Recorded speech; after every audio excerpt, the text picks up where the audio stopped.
السلام علیکم۔ آج قرآن مجید کے فہم کے حوالے سے میں ایک آبزرویشن آپ کے ساتھ شیئر کرنا چاہ رہا تھا۔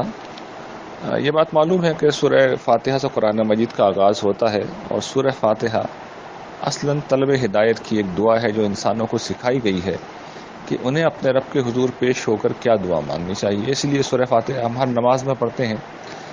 اور یہ عرض کرتے ہیں پروردگار کی بارگاہ میں کہ آپ سراپا رحمت ہیں، سراپا فضل ہیں، اس دنیا میں بھی ہم آپ کے احسانات میں زندہ ہیں، اور اب ہم یہ چاہتے ہیں کہ ہم آپ کی آخرت میں بھی عنایت کو حاصل کریں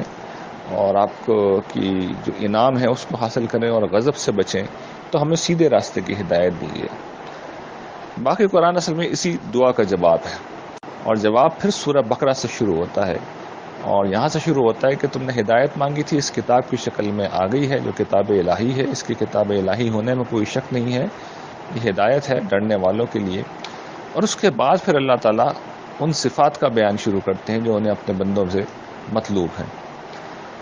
جو پہلی صفت قرآن مجید نے بیان کی ہے، یہ واقعہ ہے کہ قرآن مجید میں جو بھی صفات بیان ہوئی ہیں، ان صفات میں سے کوئی صفت بھی پہلی صفت کے طور پر بیان نہیں ہوئی ہے۔ یعنی قرآن مجید میں بہت صفات اہل ایمان کی بیان ہوئی ہیں، بہت مطالبات جو قرآن کے وہ بیان ہوئے ہیں، اللہ پہ ایمان لاؤ،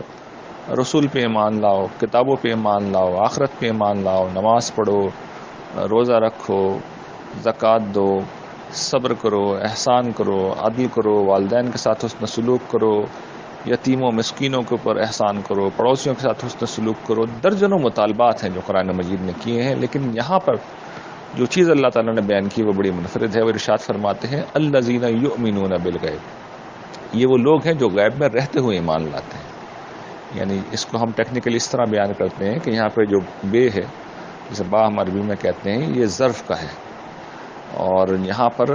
وہی اسلوب ہے جو سورہ ملک میں ہے، ان الذین یخشون ربهم بالغیب، جو لوگ غیب میں رہتے ہوئے اپنے رب سے ڈرتے ہیں۔ یہی اسلوب ہے جو یہاں پہ بیان کیا جا رہا ہے۔ یہ نہیں کہا جا رہا کہ غیب پر ایمان لاتے ہیں، اس لیے کہ جو اسلوب ہے وہ اس کی اجازت نہیں دے رہا ہے ان آیات کا، کیونکہ آگے پھر غیب کی جو چیزیں ان کا ذکر الگ سے آ گیا ہے، خاص طور پر آخرت کا ذکر آ گیا ہے۔ تو قرینہ یہ بتا رہا ہے کہ یہاں پر مراد یہی کہ غیب میں رہتے ہوئے ایمان لاتے ہیں۔ تو یہ ظاہر ہے کہ پہلی چیز اگر یہاں بیان ہو رہی ہے تو کوئی غیر معمولی چیز ہوگی وہ، اور آپ غور کیجئے تو اس سے زیادہ غیر معمولی کوئی وصف ہو نہیں سکتا۔ اس کی وجہ یہ ہے کہ ایمان ہم جن حقائق پہ لا رہے ہیں وہ اصلاً ایک ایسے حقیقت ہے جس کا روزمرہ میں مشاہدہ نہیں ہو سکتا۔ یعنی اللہ تعالیٰ غیب میں ہے، اللہ تعالیٰ کی جنت غیب میں ہے، اس کی جہنم غیب میں ہے، تو ہم ان کو بن دیکھے ایمان لاتے ہیں، اور گویا کہ یہ اس سے واضح یہ ہوتا ہے کہ ہم اس کے بعد جو خدا پرستانہ زندگی اختیار کرتے ہیں تو اللہ تعالیٰ کو اس سر پر ڈنڈا لے کے نہیں کھڑے ہوتے، نماز پڑھو، زکوٰۃ دو اور دیگر نیکی کے کام کرو یا برائیوں سے بچو، تو یہ سب کچھ ہم غیب میں رہتے ہوئے کرتے ہیں۔ اور اگر ہمیں غیب میں رہتے ہوئے ایمان ہم نہیں لاتے تو دیکھیے میں آپ کو دوسرے پہلو سے سمجھاتا ہوں کہ یہ جو میری اور آپ کی دنیا ہے یہ ہمارا غیب نہیں ہے، یہ شہود ہے، یہ ہمارے سامنے ہے، اور یہاں جو مطالبات ہیں وہ اپنا وجود آپ منوا لیتے ہیں۔ پیٹ بھوک لگ جاتی ہے، انسان ایک عمر کو پہنچتا ہے تو شادی کی ضرورت ہو جاتی ہے، اسی طریقے سے بیوی بچے جھنجھوڑ کر اپنے مطالبات منوا لیتے ہیں۔ تو یہ خدا پر ایمان اور آخرت پر ایمان یہ غیب میں رہ کر ہی لایا جاتا ہے، انہیں نہ خدا نظر آتا ہے نہ آخرت نظر آتی ہے۔ تو یہ ایمان اگر ہم لانے کے لیے تیار ہیں، اگر ہمارے شعور کی سطح اتنی بلند ہے کہ ہم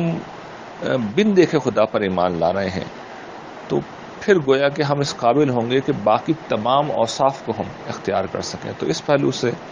اس آیت کی سگنیفیکنس آپ پہ واضح ہوگی کہ غیب میں رہ کے ایمان لانا اصل میں ساری خیر کی جڑ ہے۔ اگر آپ غیب میں رہ کے ایمان نہیں لا رہے، بلکہ یہود کی طرح کہتے ہیں کہ ہمیں دکھاؤ تب ہم ایمان لائیں گے، یا پھر نسلی ایمان ہے، متعصبانہ ایمان ہے، اپنے آباء و اجداد کا ایمان ہے، جو کچھ کرتے ہوئے دیکھا وہ ایمان ہے، تو پھر ہم وہی کچھ کریں گے جو ہمارے ارد گرد ہو رہا ہوگا۔ ہم شیعوں کے گھروں میں پیدا ہو جائیں گے تو ہم شیعہ بن جائیں گے، ہم سنیوں کے گھروں میں پیدا ہو جائیں گے تو سنی بن جائیں گے، اہل حدیث کے گھروں میں پیدا ہو جائیں گے تو اہل حدیث بن جائیں گے، دیوبندیوں کے گھروں میں پیدا ہو جائیں گے تو دیوبندی بن جائیں گے۔ لیکن جو یؤمنون بالغیب کی صفت ہے وہ جس شخص میں پیدا ہوئی وہ تو سچی بات یہ کہ دلیل کی بنیاد پر معاملہ کرے گا، اس لیے کہ اس طرح صرف دلیل کی بنیاد پر ہی ایمان لایا جا سکتا ہے۔ ایک پہلو تھا قرآن مجید کا فہم کا جو میں نے چاہا کہ آپ کے ساتھ شیئر کروں۔ اللہ تعالیٰ آپ لوگوں کے علم و عمل میں برکت دے، بہت شکریہ۔